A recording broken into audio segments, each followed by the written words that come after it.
Welcome back to Around the Globe, bringing you the latest news from around the world. Let's break down tariffs. You've probably heard the word tossed around in the news, especially when countries are arguing about trade or politicians are promising to protect local jobs. But what exactly is a tariff, and why does it matter to you? Simply put, a tariff is a tax on goods coming into a country from abroad. Whenever a product crosses a border, the government can slap on an extra fee, making that item more expensive than it would be otherwise.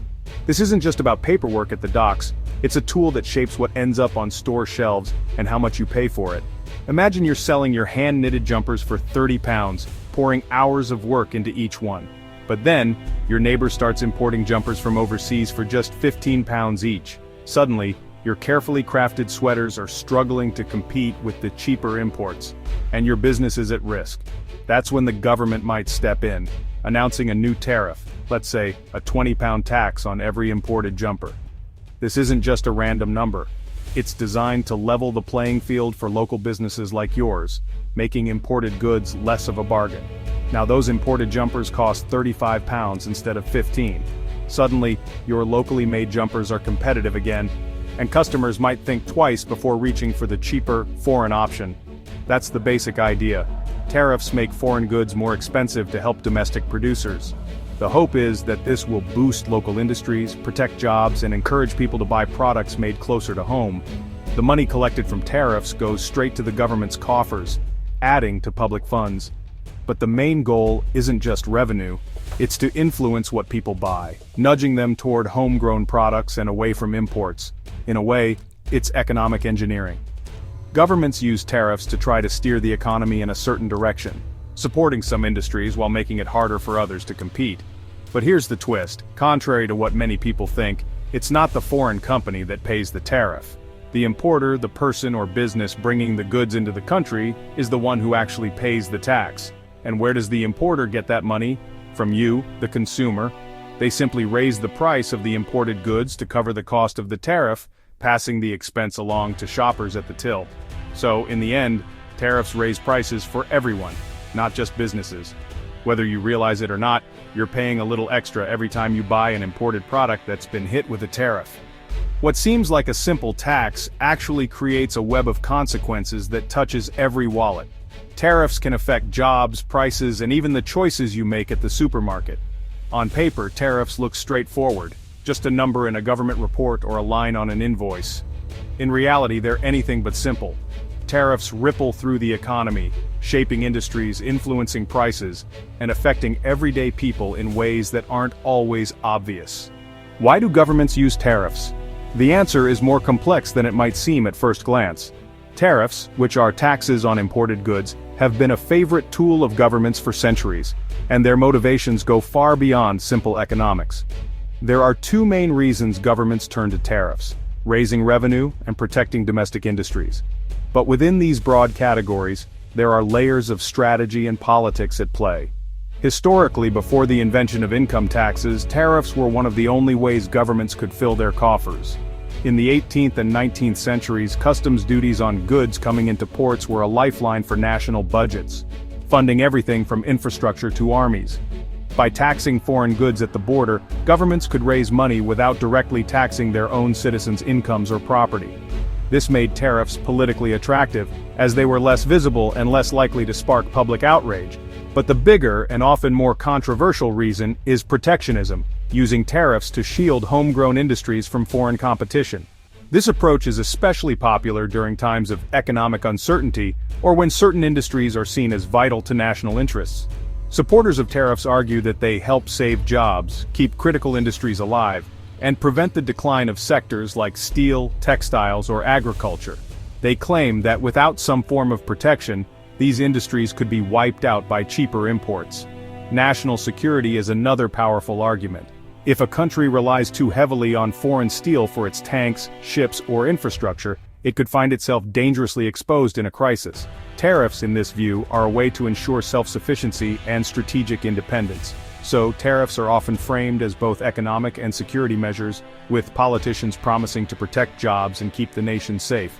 These arguments can be persuasive, especially during election seasons or times of global tension. Critics, however, see protectionism as a short-sighted and self-defeating strategy. They argue that while tariffs may help some industries in the short term, they often create bigger problems for the economy as a whole. Saving jobs in one industry often means higher costs for everyone else. When tariffs raise the price of imported goods, consumers end up paying more at the store, and businesses that rely on those imports face higher expenses. These higher costs ripple through the economy, making goods more expensive and hurting other businesses that aren't directly protected by tariffs. Small businesses, in particular, can struggle to absorb these new expenses, leading to layoffs or even closures. For example, car makers who have to pay more for steel might be forced to lay off workers, cut back on production, or raise prices for consumers. The effects can be felt far beyond the industries that tariffs are meant to protect. In the end, tariffs can act like a hidden tax on everyone, quietly raising the cost of living and reducing the purchasing power of ordinary people. The debate over tariffs boils down to a fundamental question. Do they truly protect the broader economy, or do they end up doing more harm than good? Economists, politicians, and business leaders have argued both sides for generations. Ultimately, it's a classic case of robbing Peter to pay Paul, helping some, but at a cost to many others. The challenge for governments is finding the right balance between protection and prosperity. The Trump administration took a sledgehammer, both literally and figuratively, to the status quo of U.S. trade policy, shaking up decades of established norms and international agreements.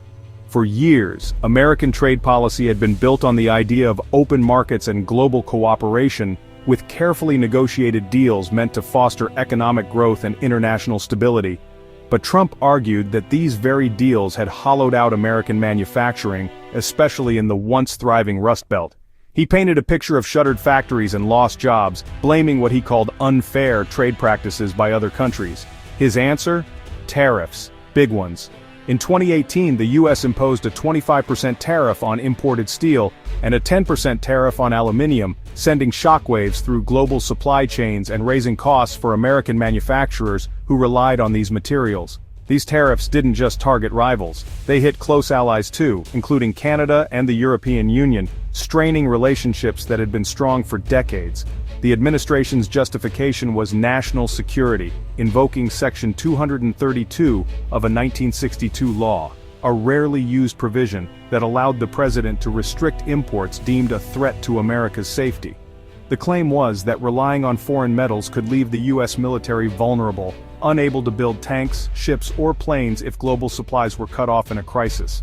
But critics scoffed at this reasoning, pointing out that most imported steel actually came from friendly countries like Canada, not adversaries. Many saw the move as classic economic protectionism, a way to shield domestic industries from competition rather than a true security measure. Business groups and economists argued that the real motive was to prop up struggling U.S. steel and aluminum producers, who had long lobbied for government help. Instead of using traditional diplomacy, the administration wielded tariffs as a blunt instrument, using them as leverage in negotiations, and sparking heated disputes with trading partners around the world. This aggressive approach upended the old rules of global trade, leaving allies and rivals alike scrambling to respond. The result? A wave of retaliation, as other countries slapped their own tariffs on American goods, escalating tensions and threatening jobs in other U.S. industries. The stage was set for a full-blown trade war, with global markets bracing for impact and the future of international commerce suddenly uncertain. The steel and aluminum tariffs split the country. For U.S. metal producers, tariffs were a lifeline. Factories reopened, jobs returned. But for industries that use steel and aluminum, cars, construction, even beer cans, costs soared. Companies faced tough choices: absorb losses, raise prices, or move production abroad. Studies showed that for every job saved in steel, several were lost elsewhere. Consumers paid more for everything from trucks to soup cans. Other countries retaliated, targeting iconic American exports like motorcycles, bourbon, and soybeans. Farmers and manufacturers lost key markets. The result? A trade war with no real winners, just widespread economic pain. Tariffs protected a few, but hurt many more. The backlash was swift and costly. The Trump tariffs sparked a constitutional showdown. Who controls trade? The Constitution gives Congress the power to regulate commerce and set tariffs. Over time, Congress let presidents act in emergencies, but with limits. Critics argued Trump stretched those limits, using national security as a pretext for economic protectionism. Business groups sued, claiming the president overstepped and bypassed Congress. The core question: can a president unilaterally impose sweeping tariffs? The Supreme Court was called to decide. The Supreme Court finally weighed in. In a 6-3 decision, it struck down the Trump steel and aluminum tariffs as unconstitutional. The court ruled that economic competition isn't the same as a national security threat. It said Congress, not the president, must clearly authorize such sweeping actions. The decision immediately ended the tariffs and opened the door for companies to seek refunds. The ruling reasserted Congress's control over trade and taxation. It set a new higher bar for future presidents wanting to use national security as a reason for tariffs. The Supreme Court's decision sent shockwaves through the economy. Industries hurt by high metal prices, cars, appliances, construction, welcomed the change. Lower costs meant potential savings for consumers and businesses. Exporters, especially farmers, expected foreign markets to reopen as retaliatory tariffs were lifted. But U.S. steel and aluminum producers faced renewed global competition and uncertainty. The gains from ending tariffs were spread widely, but the pain was concentrated in specific industries and regions. The ruling reignited debate over how to help workers hurt by global trade. The legal battle was over, but the political fight was just beginning. Trade policy's winners and losers were on full display. The Supreme Court's decision echoed worldwide. U.S. allies welcomed the end of tariffs, seeing it as a return to reason and the rule of law. Retaliatory tariffs were quickly rolled back, reopening billions in trade. The move restored trust in American institutions and signaled a shift back to diplomacy. International businesses and investors breathed a sigh of relief. America's global standing improved as it rejoined a rules-based trading system.